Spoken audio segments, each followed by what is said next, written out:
Good day, Kamaster! Welcome back to our BMI Motorite YouTube channel. Narito na naman ang iyong lingkod upang magbahagi ng panibagong video. So, ang topic natin sa araw na ito ay magbibigay na naman ako ng tips and idea patungkol dito sa car battery. So, meron po tayong battery dito na Champion. Actually, 2 piraso po ito. Ang size or sukat sa battery na ito ay 2SM, 50 Ah or ampere hour, 12 volts, low maintenance. Ibig sabihin, di tubig kung tawagin. So itong battery na ito ay nakakabit sa sasakyan na Isuzu 4B dito mini dump. Maliit na dump truck baga. Sabi ng may-ari nito, kulang-kulang mag-2 taon na sa kanya ang battery na ito. So bumigay na. Sa madaling salita, bumili na sa akin ng 2 piraso din. Ganitong size 2SM. Kaso nga lang, hindi na ganito ang brand na binili niya, Champion. Ultra Plus po. Ultra Plus ang binili niya, 2SM. Same size po. Kaparehas nito ng size. Yun nga lang, ang brand noon ay Ultra Plus. Di tubig din, kasi ito di tubig to eh. So ngayon, kung paano nga ba ang proper check ng battery ng sasakyan. So unang-una na ating gagawin, iba-battery tester natin. Gumamit tayo ng voltmeter or battery tester. Ito ang itsura. Ayan. So sa mga hindi pa alam, o kung alam mo na, so pwede ka nang mag-skip sa ating video. Pero sa mga hindi nakakaalam at gusto matuto, so stay tuned po kayo at may matutunan kayo. So pagka ganito, kulay itim na alligator clip ng battery tester, dito natin siya ikakabit sa sa minus sign. Yan. Minus sign yan ha, sa pulo ng isang baterya. Diyan natin siya ikakabit. Yan. Ito namang kulay pula na alligator clip ng battery tester, diyan natin siya ikakabit sa kabila. Plus sign. Yan. Sa alligator clip. Yan. Yan. So kung mapapansin natin, ang reading sa voltahe ng battery na ito ay 12.4 volts. So medium ang nakalagay dito. So ibig sabihin, hindi ito gaanong lubat, slightly discharged lamang. Kulang lamang po yan ng 0.2 volts para magiging full charge, para magiging 12.6 volts yan. So marahil sa atin ay nagtatanong, oh, okay pa, kasi 12 volts pa eh. May karga pa yung baterya, hindi pa yan sira. So, hindi pa po tayo nagtatapos dyan. Meron pa tayong hakbang na gagawin. Itong isa naman ang testing natin. Negative at positive. Sa kabila, yan.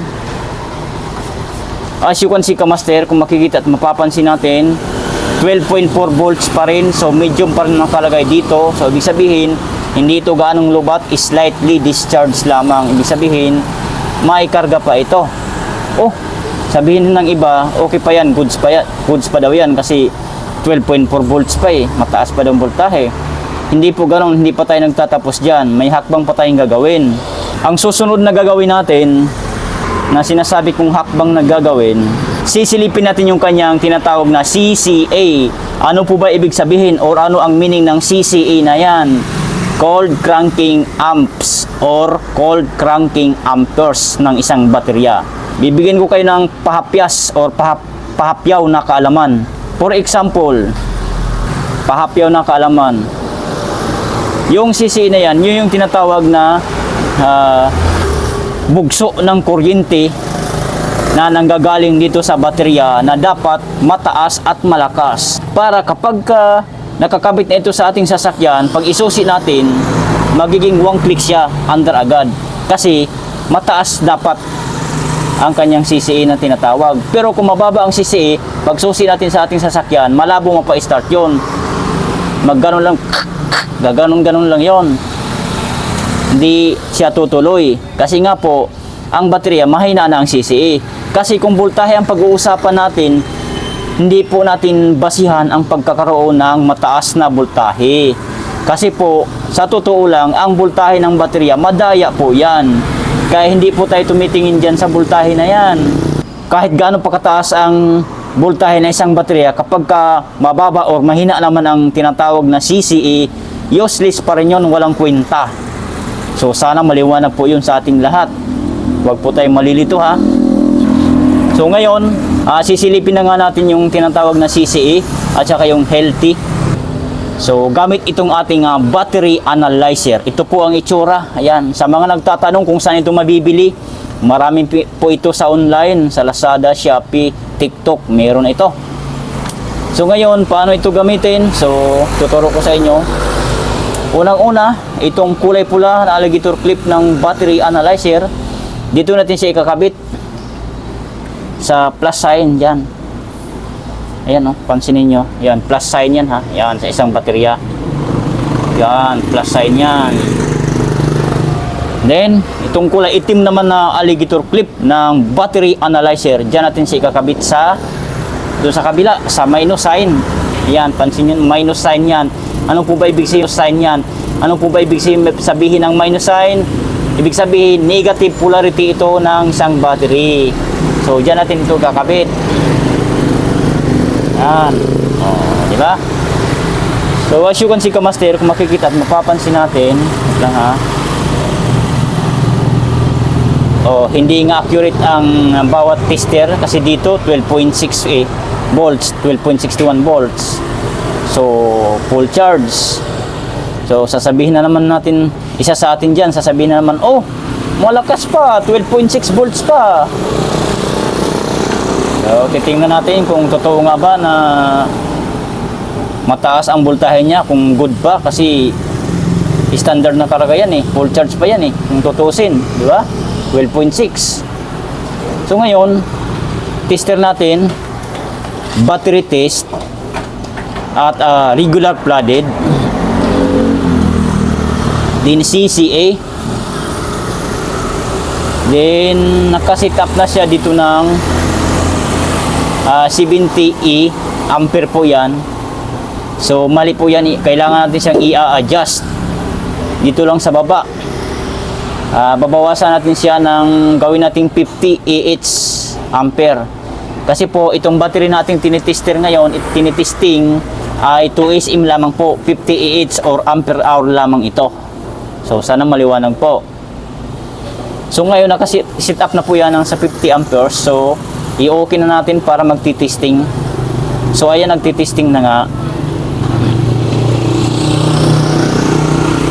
So as you can see, kamaster, kung makikita at mapapansin natin, good battery po ang nakalagay dito.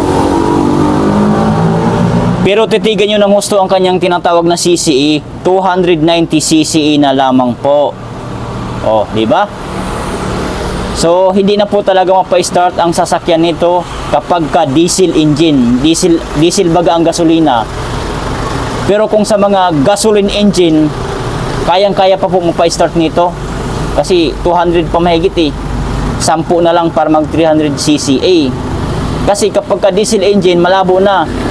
Kasi ang diesel engine bago ma-start yon, nasa 460 to 500 CCE bago ma-start. Dito, normal lamang po na lalabas dito na good battery. Sa mga naguguluhan dyan, normal lamang po yan, mag-good battery siya. Kasi po, hindi naman kababaan yung kanyang CCE, hindi rin kataasan. Nasa kalagitnaan lang yan, sakto lang yan. Pero kapag ito ay magiging 100 CCE na lang or 50 CCE, hindi na to lilitaw, hindi na to lalabas na good baterya. Ano na ito? Replace ng makalagay dito. Di ba? And then dito sa kanyang healthy, 100% pa naman daw. Ayan, kung mapapansin natin. Ang charge ay 98%, ang internal resistance ay 10. Nyalis na palitin ang battery na ito, magpapalit na. Kailangan na siyang papalitan ng panibago. Pero sa mga pang ilaw-ilaw, pang wifi internet, pwede pa po ito magagamit. Panalo pa ito sa mga sound stereo, panalo pa ito. Pero kung gagamitin nyo sa starting purposes sa mga sasakyan, ako na po mismo nagsasabi sa inyo, malabo na po, mahina na po ito. So itong isa naman, kabit natin. Yan.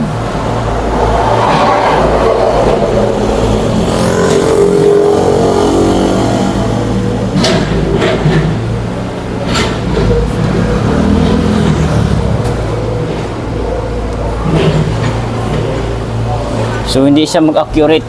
Ano talaga to? Ulitin natin.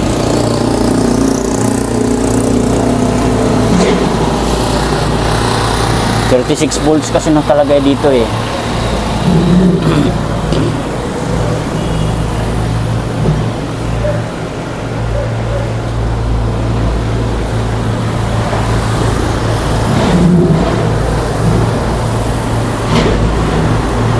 So ayan.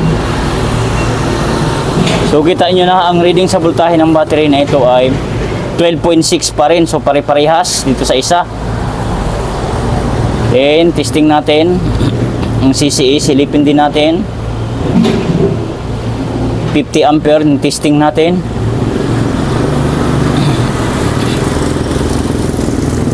Ayan, good battery pa rin ang lumalabas dito. Ito naman ay mababa na ang kanyang CCA, 205 CCA na lang. Ayun, healthy 100%. Ang charge ay 98%, internal resistance 14.66. So mataas ang internal resistance niya. Nag-rated siya ng 50 amperes. Oh, di ba? Kaya siya lumalabas din na 50 amperes kasi 2SM ang baterya na tinitesting natin ngayon. 50 amperes po yan. So kaya lumalabas dito. Ayan. So good baterya. So ito malabo na rin. Pareha silang sira. Itong dalawang baterya na to, sira na po sila. Palitin na.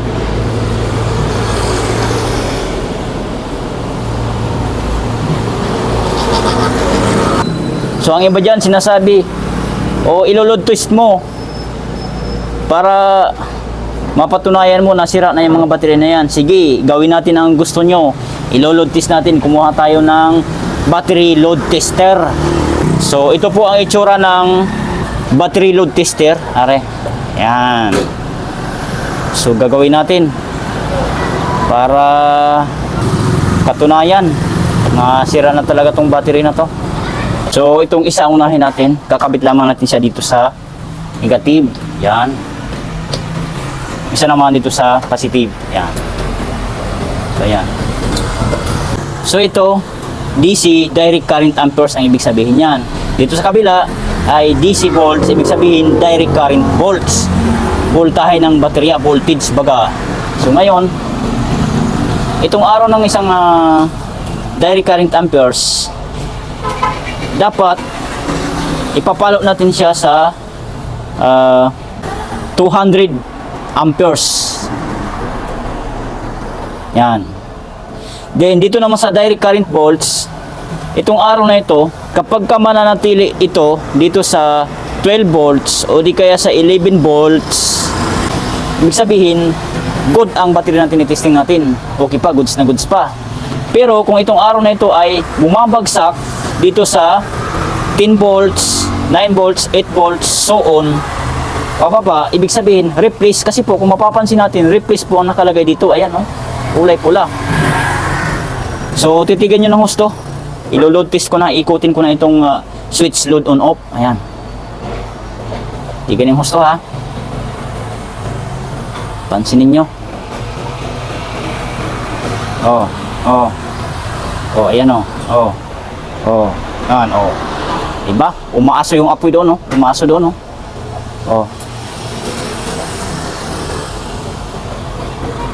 Sobrang init. Umaaso dito, oh. Ulitin natin, ulitin.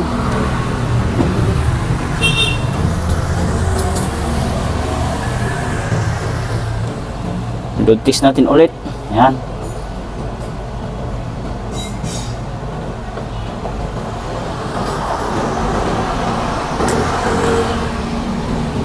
So ayaw na niya. So di na talaga kaya. Hindi na tumataas tong niya, oh, amperahe. So dyan pa lang sira na. Palitin na talaga tong battery na ito. Lipat natin sa isa. Positive. Yan. Yung isa sa negative. Yan.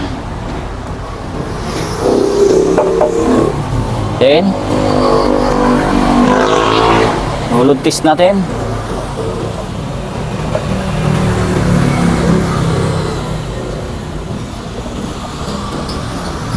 Ayan, di rin umano, di rin umangat. Ayan, di rin umangat siya. So wala na talagang pag-asa itong mga battery na to. Sira na. Hindi gumagalaw. So dyan pa lang, sira na. So yun lang, sana katulong sa inyo ang video na ito. Kung nakatulong, pakishare na rin sa inyong mga friends, kakilala, kung sa tingin mo na matutulungan ng ating video.